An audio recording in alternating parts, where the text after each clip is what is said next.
Welcome to the Global Investor Podcast, a show that focuses on helping foreign investors enter the lucrative U.S. real estate market. Host Charles Carillo combines decades of real estate investing experience with a professional background in international banking to interview experts in all areas of U.S. real estate investing.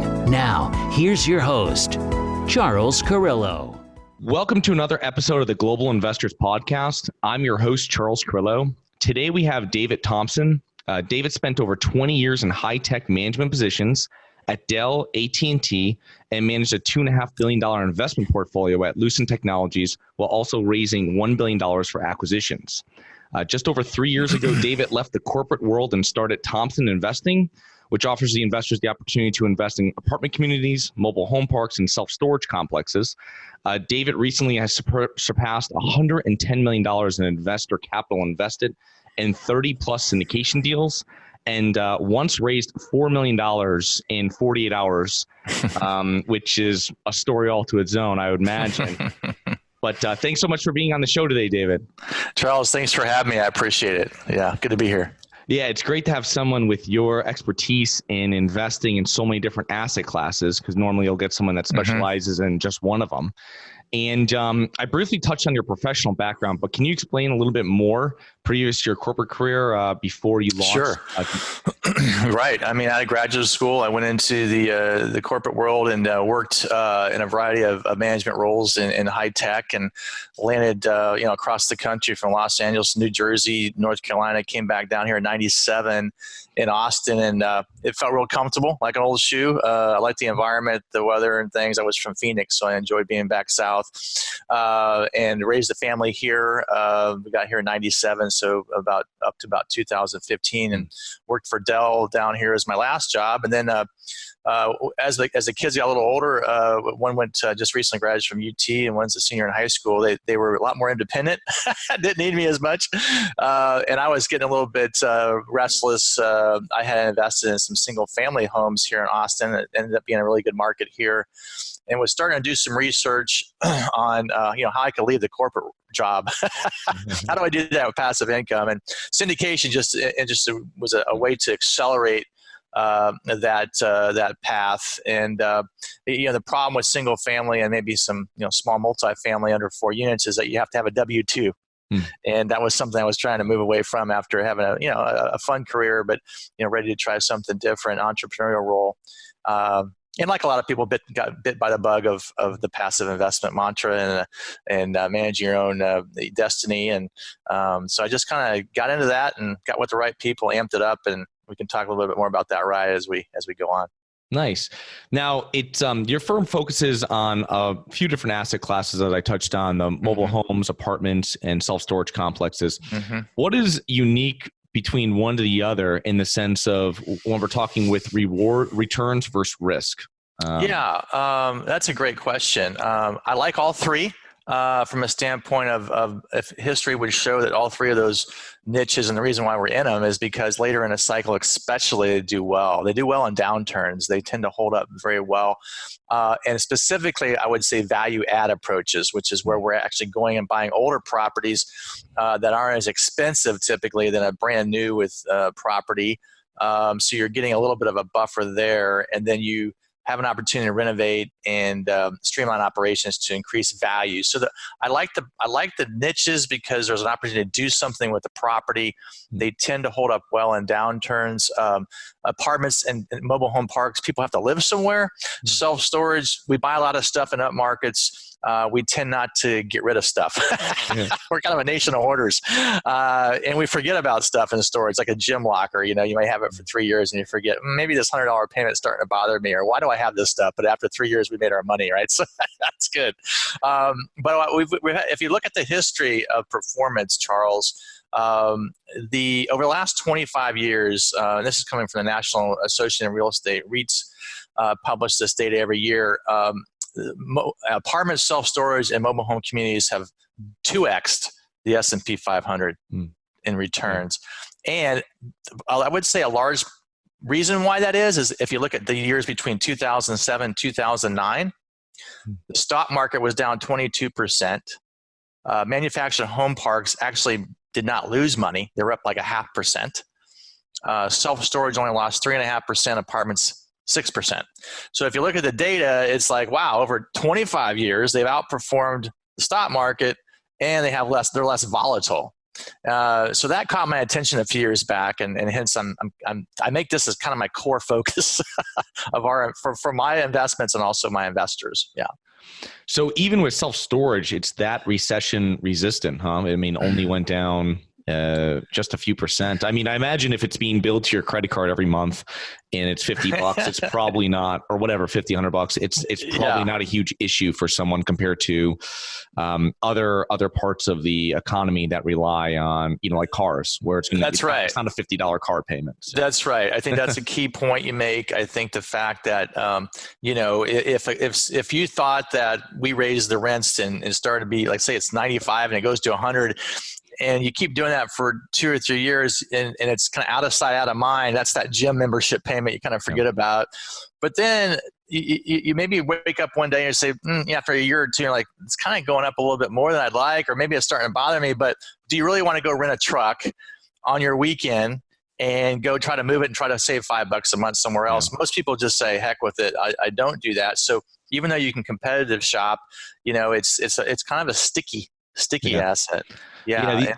The other thing I've heard from other operators before is just they go in and they figure out if they're going to build or not. And it's like they take the population, I think it's like 8 square feet of storage per person. 7. Okay. 7. And that's what I like about that space. It's got a very objective way of determining supply and demand. They go 1, 3, and 5 miles. It's called a feasibility study. The biggest downside to self-storage is oversupply. So if you get in a situation where you're in an investment and then a competitor puts a store across the street, it's not like it's going to kill the deal, but you may be, the first couple of years may be a little lean for you, right? And then as the demand eventually catches up. But that's what I like about it. There's some objective data out there. Yeah, that's awesome. The now, as you focus by, or you specialize by niche, and then also by geography, and then you partner with a number of several different operators as well. So when an investor works with you, you can spread them over all 3 different ways of kind of spreading out their money. Right. That's a benefit. I have a degree in financial planning, so I always had this hat on of diversification. And when I first got in the business, one of my goals with investors or with myself was, listen, I'm going to work with an experienced partner, right? This is not going to be Dave Thompson raising capital and talking to investors and going to find his own deals and, hoping something's working. I'm like, my advice to people today is, go find someone that's doing what you want to be doing and, work for free, whatever you got to do, learn. So I just started doing that, and I worked, and I got to a point where all the deals were in Dallas. They were all apartments. And I liked them, but I was like, my investors would keep coming back and say, what else you got? And I was like, well, then I started my research, Charles. I'm like, well, I like self-storage, I like mobile home parks. And so I started finding other partners that also had a lot of experience in those niches. And, I co-sponsor with them on the GP side. I get involved pretty detailed in some of their, the vetting process and their underwriting and everything, and make suggestions. And then at the end of the day, I'm bringing my investors and their capital to the deal. And then I monitor that. But what I think our investors love is that we're kind of a one-stop shop. You don't have to go directly to all these different operators and have all these different experiences. We can kind of work directly with you, and we're part of the operating team, and we have these different opportunities to share with you and help you diversify along different operators and different geographies and different niches is really what our mantra is. Yeah. Now, you must get so many opportunities that come over your desk that how do you utilize and choose opportunities to bring to your investor base? So is it you do your own stress testing? I imagine you do your own final underwriting with your team. Yeah. On my website, this actually came out of a meetup group. One person asked me one time, well, this is great, but how do you vet sponsors? I'm like, that's a great blog. I'll go write a blog on that. And it ended up being a special report with like 10 tips on what I do when I vet a sponsor. It's everything from reviewing track records to, researching everything that they've done on Google on these people, because it's mostly an high integrity trust business. So I want to know who I'm dealing with. I will tell you, I don't do any transactional deals. So the partners I work with today were carefully selected. They were peer reviewed, and I walk every deal with them. And I don't have to do the deals with them, so I still have that vetting process that my investors appreciate. But at the end of the day, I'm selecting long-term partners. They tend to not change their criteria. They tend to focus on the same markets. I like their singularity of focus. I'll give you one story that would turn me off. So I was interested in this multifamily operator out of they were in Dallas based, but they were focused on Charlotte and Southeast. And there was a geographic area I didn't have a lot of coverage on. They'd done a few exits. They were kind of in this trajectory period where I could get a lot of their attention. I drove up there, 3 hours drive from Austin. We spent a nice lunch together. I said, this could really work. On the way back, they send me a note the next day and say, hey, Dave, what do you think about hotels?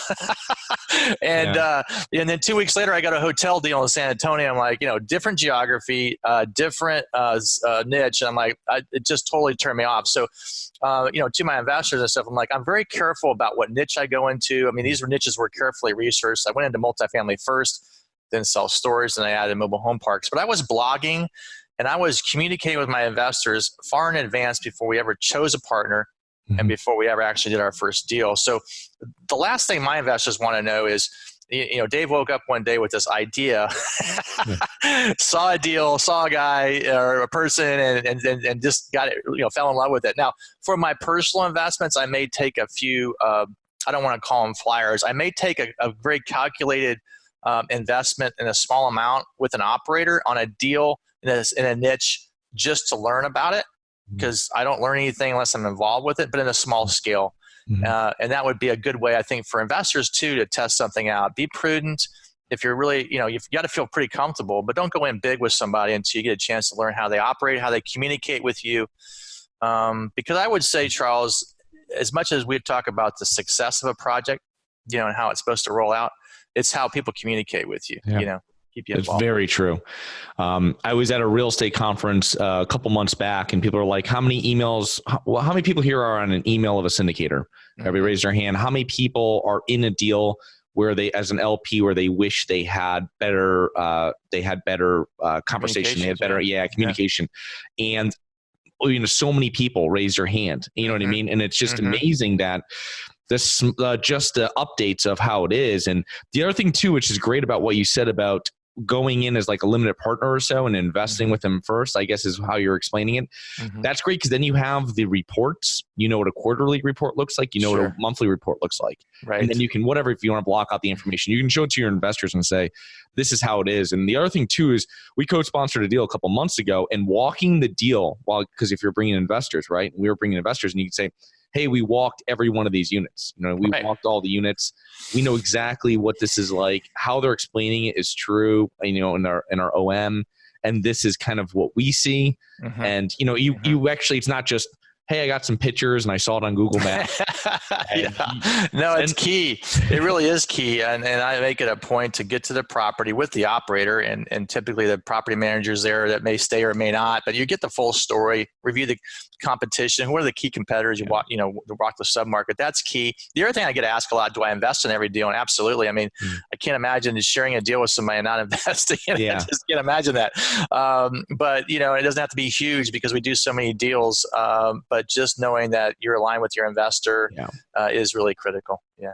Well, right now there's a lot of that going on where they're not investing alongside, and the alignment of interest, and you have people just making money just on fees. And stuff's being refinanced and stuff's being sold. That's maybe not the best point, just so that it can generate fees for the general partners. Sure. So what would be the main thing if you were investing as an LP with them? Obviously the focus on a niche, or if you were talking to someone to invest as an LP, it'd be have a sponsor that focuses on a niche, have a sponsor that's you have an idea of kind of the communication and the reports. Are there any other big points of stuff that you would suggest them looking out for? Well, I mean, I typically would like to see focus on a geography, a metro or two. I do have one successful operator, kind of, there could be in 5 or 6 markets, but they're an exception and they're institutional based and they've got the resources to do that. But a typical value syndicator that I work with, it's a small shop. They're niche oriented. They're really good at a certain market. The broker relationships are, those are built over time by closing big deals in the market those brokers are in, and they're going to get you more attention. So I'd like to see kind of a singular focus on niche. We talked a little bit about, pick a market or two or three that they get to be an expert in and get those broker relationships set up so they get to see deals. Some of them are off market. That's important if they can get a couple looks at that. I think I'd like to see a copy of their communication. So I actually ask them, how do you, if you are communicating with your investors, show me past deals. Obviously, track records are good. A lot of people ask me, it's important if they've exited deals. Yeah, it is important, but I haven't shied away from doing deals with people who haven't exited yet. If they check the box in lots of different areas. I certainly want to be doing as much research as I can on their integrity. What are they doing outside of this business? A lot of them that I'm involved with are doing their own podcasts. They're really passionate about the space. They had some background in construction. They have background in relationships and building relationships. And so, you really kind of got to spend some time with those partners if you can. I know it's sometimes for a passive investor, it's hard. I may be pitting $50,000 a deal. How do I get all this time with people? But they should allow you. You should be able to talk to the partner. Yeah, you should be able to talk directly to them. Now, I'm kind of that voice for my investors, and if someone really wants to talk to the lead principal, that's fine. Well, you could probably make that happen, but I just tell people to be realistic and but do your own research and you should get fast communications. You should get accurate communications. You should get nothing that should be wishy-washy. If you want to see the underwriting for a deal, you should be able to see the underwriting for the deal. Yeah. If you want to see a sensitivity analysis for a deal, you should be able to see it. There should be nothing that really they don't want to share with you. They may not share with you their financial model on the GP side, how they make their moned. That might be the only thing, but they should be able to talk to you. Hey, we're kind of compensated this way. It's in the PPM. Mm-hmm. We get some fees and that kind of thing. And I like to know their deal structure. What's the deal structure? 8% pref, 70-30 is typical. If you start seeing, things are outside of the norm, then why is that? Are you super experienced or are you just trying to, get as much as you can, right? But investing alongside, we talked about that. I want to make sure they're investing in a deal. Yeah. Yeah. It's funny because I was speaking to someone that was a limited partner a couple weeks ago, and they were saying that, about 4 deals they'd looked at and they invested in only 2 of them, and the other 2 operators would not provide them with the underwriting, which I thought was crazy because like you said, you can leave off that tab with the general partner if the, partner splits and stuff like that. Sure.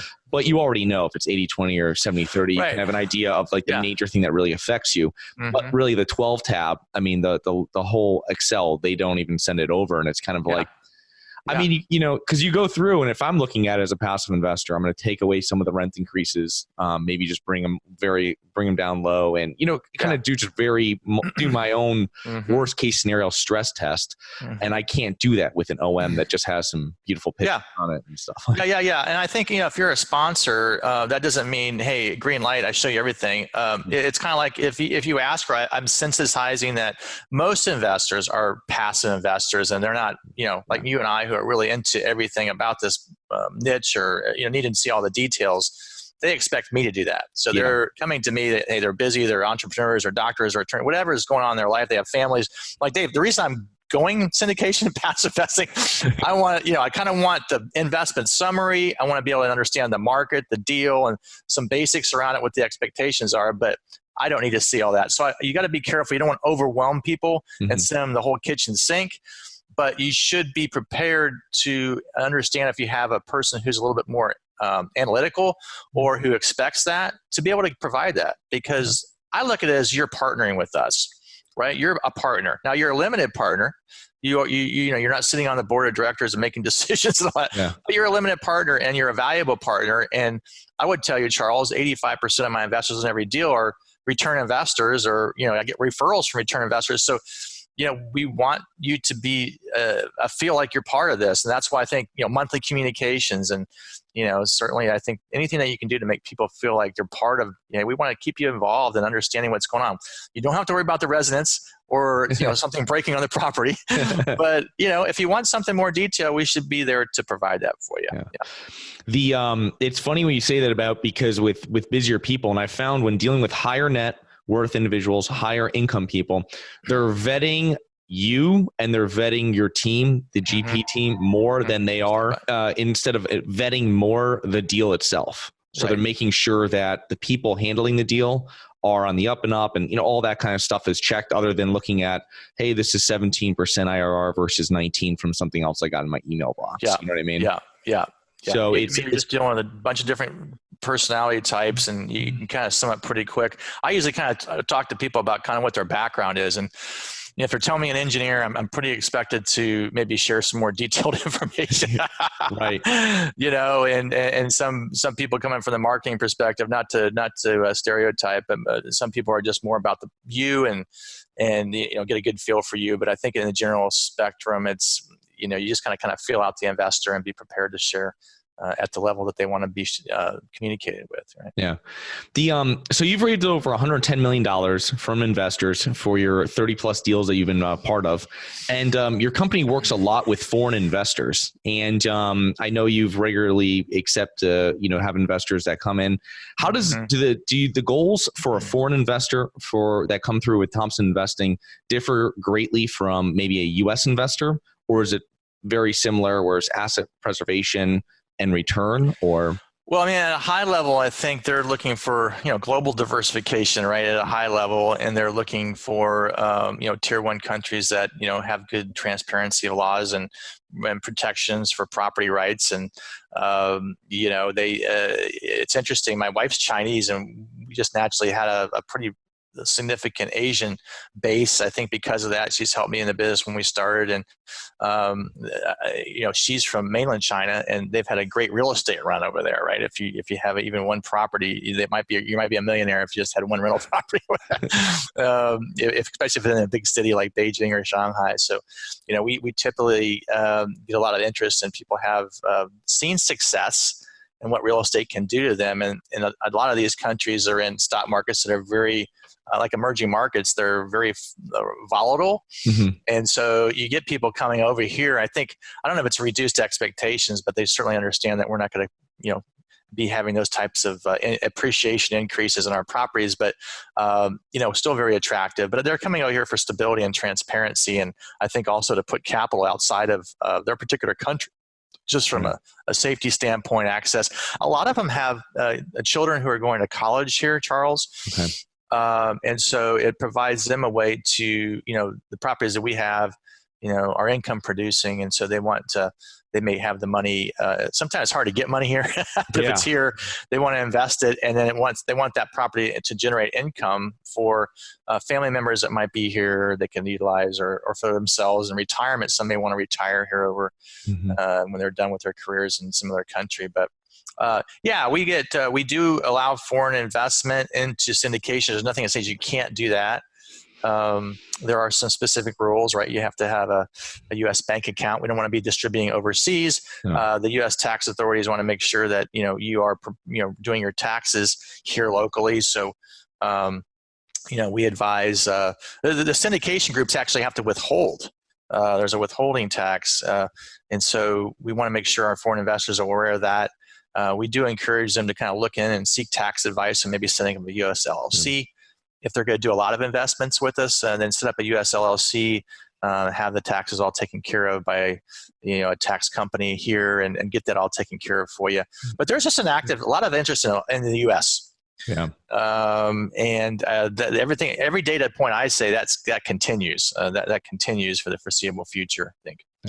Yeah. Normally, if we have investors that come in that are abroad, it's usually having the U.S. LLC is something that we've required. We've never had anybody do it in their own personal name. Yes. And then also, obviously, they're having the EIN number, all this kind of stuff. But having them with a CPA and having them with a lawyer, we put them together with them, and that are well versed with international investors and well versed with real estate. It's very specialized, right? Very unique. It's a very niche. You wouldn't be going to your typical CPA or accountant to ask for advice on that. They might want to ask for a referral. Someone who does that. It's not going to be going to H&R Block to do it. Yeah, they might need to get an ITIN number, right? All that kind of stuff. Yeah. And with the CPAs, I guess they can fast track that, and so it's all having that, and then also they can speak to possibly to their CPA in their home country, which that's important too to note, right? Because they might have some laws and issues on foreign investing outside of their country that they have to. We have that, right? What would you generate outside of the country? They want to get paid on everything. Right. So for a foreign investor, or for any kind of passive investor coming in, U.S. or foreign, what common mistakes do you see passive investors, if you've spoken to them before and something happened with them? What are common mistakes you see that they've done? maybe with their first deal or a couple deals?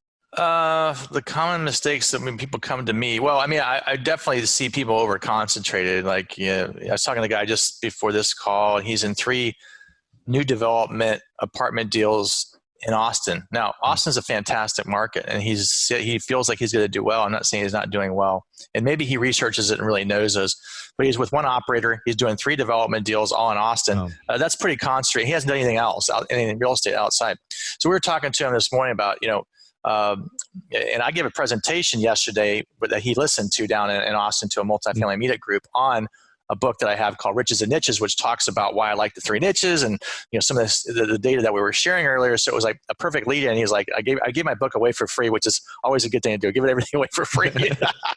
Maybe something sticks with somebody, but it really resonated well with him. And he said, I really feel like I love apartments, but I like storage now, and I've always been thinking about these things. So I think most people who get involved with the real estate, typically it's local. And it might be accidental landlord. It might be, getting a rental property or 2. One thing is they're just not aware of the different things they could be doing, and they try to do it themselves.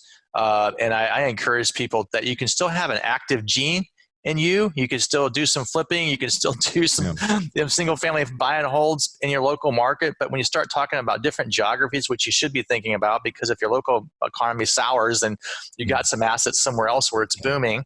And some different niches, but also having experts doing some of this, right? Because that's where I think syndication and either you go all into syndication or you still have some active gene, that's fine. But I think people feel like they have to do everything themselves, and that I think can get you in trouble unless you're an expert, and then you can get over concentrated because I'm only doing this because I know it. That's great, but is that a job? Like flipping houses is a job. Yeah. Okay, so you got to keep flipping to keep making money. What are you doing? You need to be thinking about spreading those assets and making money. And the best thing is just having someone else who's an expert that spends 24/7 thinking about that market, that niche, those relationships, how to make money, and just do some more thought around diversification. I think is the biggest mistake I see. Yeah, diversification on the business model, which is great because on the development, and then they might go into, even if it's apartments again, even if it's still in Austin or somewhere else in Texas or in the Southeast, or say, but it's also, you're going from construction and development. Now you have something that's already cash flowing. So day one, it's cash flowing before we even implement the business plan, before the value add even goes into effect. You have something, you're making money, you'll get paid in 3 months or monthly, quarterly, however you do it. What books do you recommend for inspiring active, passive investors and just learning more about cash flow and real estate? Wow. So, I mean, there's everyone says Rich Dad, Poor Dad. That would be good. He's got one called Cash Flow Quadrant that I liked. And it's just anything that can expose you to, leverage and just, not trying to do everything yourself and how things can cash flow and is important. I'm kind of there was another, Gary Keller wrote a book, The Millionaire Investor. I think resonated with me, got me more thinking about syndication and not just more houses. It wasn't more houses. A lot of people start, going on just buying more houses, and you realize, wow, I could maybe buy an apartment and save the trouble of all the hassle there. So I think that was an exposure to scale. So that book really taught me about scale and started thinking about that.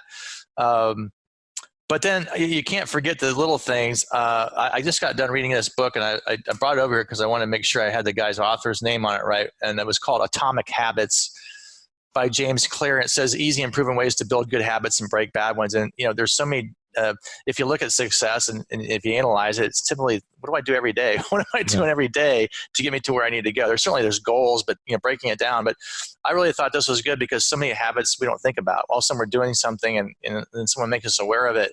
But it was a kind of a clear and concise book on how to maybe incrementally improve your life and get you going in the right direction. I mean, 3.5 years ago, if you would have told me we would have $110 million assets under management from what I'm doing, listen, I failed coming out of college in a sales and marketing role. I don't feel like I'm in a sales and marketing role. I may be marketing, but my marketing is subtle.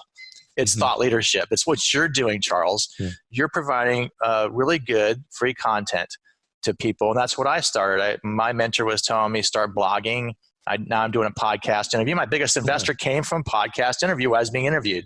Nice. People want to see you as a real person. Mm-hmm. Are you genuine? I get that, you maybe don't know this finance stuff, but who are you as a person? I make it a point on my website. I got a family. I got, 2 daughters. I got a wife. I mean, I'm involved in the community. I've got things going on. This business is all about relationships and integrity. Mm-hmm. You should know that as much about me as the investment offerings I have, right? Because I think that says a lot about you as a person and what you're doing. So in your quest in pursuit, I learned so many things in a short period of time I want to tell you, but essentially just because you're not an expert now, or just because you don't know what you don't know, keep an open book. Mm-hmm. Surround yourself around people who are experts in areas that you think you might like. I knew I liked syndication. I knew I liked investing in commercial real estate. That's it. Then I found a guy, Joe Fairless. Everybody knows Joe, right? Mm-hmm. I ran into Joe on Bigger Pockets, and I was looking at the right time in my life to find someone to help me understand apartments better. He had a small mentoring group. He was just starting it. He only had 2 apartments under his belt.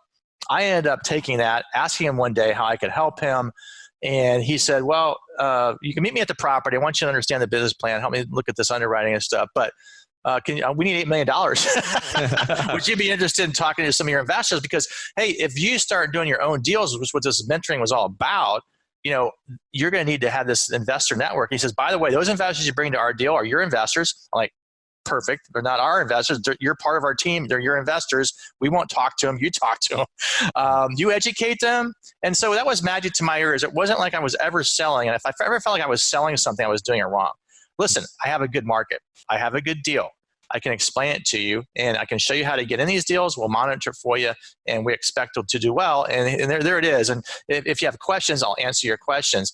And if you come to a point where the questions are done, I'm like, great. Are you interested in moving forward? Yes or no. That's fine. If you're not, we'll put you on our mailing list for future opportunities when the liquidity is there. You're ready to do something. Mm-hmm. If you are, great. Let's help you get in. We'll monitor it. So it became a very logical discussion. And what blew me away was, when I got out of college, I sold a whole life insurance and disability insurance. I had my financial planning degree. It was like going to the dentist for me. I mean, it's important stuff to have in your portfolio, but I just wasn't excited about it. And I failed at sales and marketing. Okay. And the point I want to make with your listeners is, for 20 years in the high-tech world, I avoided those roles. Whether I had talent in that or not, I had such a bad experience. I had a mental block. But when I actually fell in love with what I was doing, and I realized I was just educating, teaching people about a fascinating topic that they knew nothing about. So many people I talked to, I couldn't believe you could invest in a 300-unit apartment or a self-storage unit mobile. How do you do that? So I became an educator. So I think the best advice I can give to people is, I had no clue I would be good at this. People would say, for what I do and how far I've come, it's like, wow, that's incredible. But it's because I surrounded myself with good people. I took on kind of this education mindset and sharing thought leadership, which is what you're doing. We're out there, we're providing information. People come to my website, great. We take them from there and educate them and show them some ideas. But the business evolves over time because of trust and relationships. And, like I said, 85% is recurring. So it's a wonderful business. It's a wonderful way to get into the business. And I've been very blessed and very excited about the partners I have, very great partners. And I guess if I've done anything right, I've selected good partners. Yeah. That's definitely. Yeah. It's tapping into tapping into someone else's business system or system that's already been, it's already successful. They've got all the different pieces, especially the ones that you don't bring, put together, and it's already running, and you're just kind of adding more value to their group, and it helps everybody. And it's a win-win for obviously everybody that's on the general partner side, and all of the limited partner, all the passive investors as well. Anybody involved with the deal. Absolutely. And I think one thing I took away too is almost everybody needs capital. It doesn't matter how successful they are. They want to do bigger deals, more deals, and so that's a skill set that maybe you can explore. You certainly have to do other roles on the team and be prepared to do that, because from a legal perspective, we have to be doing more than just that. Yeah. But I look at this whole thing as it's great because I have to know all that to answer investor questions anyway. Right. But it's also funny about speaking to people that aren't aware of the whole syndication model, because you'll speak to someone and they say, oh, I bought like a 6-unit somewhere and it's like in a D class area, and they're not living there. They're like, oh yes, one of my golf buddies told me about this, or, hey, I bought a duplex, and well, that's great for learning, but you're not going to be able to scale that business, especially with having a 40, 50, 60 hour a week. Yeah. I mean, anything 4 units or under, we started going that direction. My wife and I did, and quickly realized it sounds like you can get a little more cash flow per door, but it's still, I needed my W-2. I still needed to deal with all the administrative stuff around that. And at 2015, I stopped buying single family homes in Austin, Texas, realizing I was cash flowing better in passive investments. I'm like, I can do better, and I'm not having to manage any of that stuff. And then it dawned on me, like, if Dave Thompson's not buying single family homes, and Austin's been a great market, and he stopped, well, then maybe, and he's doing the syndication, well, what's he doing with his own money? I'm like, I'm not buying any more single family homes. I'm not doing any more active stuff. I'm holding them, because I think in the long term, it's a great market here, and it's manageable. My wife's managing them now. She's more patient.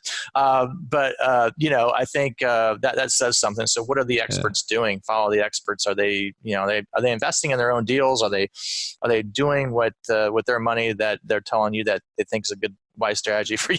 Yeah. No, that's awesome. So, well, great, David. So how can people learn more about yourself and Thompson Investing? Yeah, so you can go to my website, thompsoninvesting.com. It's all one word, THOMPSON investing.com. I have a lot of articles there. We've got some podcast stuff going on there. We've got 2 books you can download for free. One's on raising capital, and one's called Riches and Niches, which, if you're an investor, I think it's awesome. It's a book that kind of gives you a high-level view of the 3 niches that Charles and I talked about today and why we like them. And then my email is david@thompsoninvesting.com.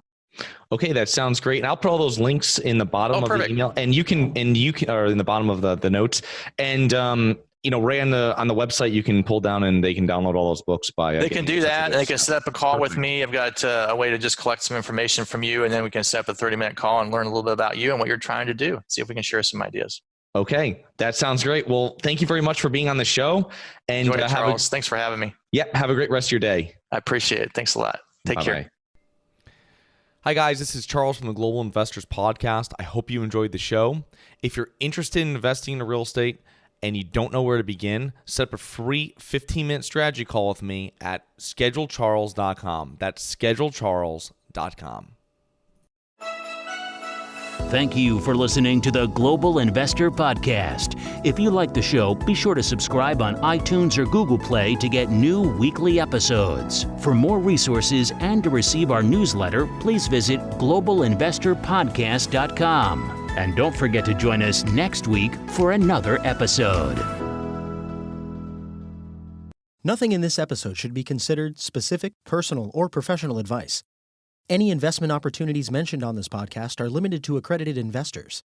Any investments will only be made with proper disclosure, subscription documentation, and are subject to all applicable laws. Please consult an appropriate tax, legal, real estate, financial, or business professional for individualized advice. Opinions of guests are their own. Information is not guaranteed. All investment strategies have the potential for profit or loss.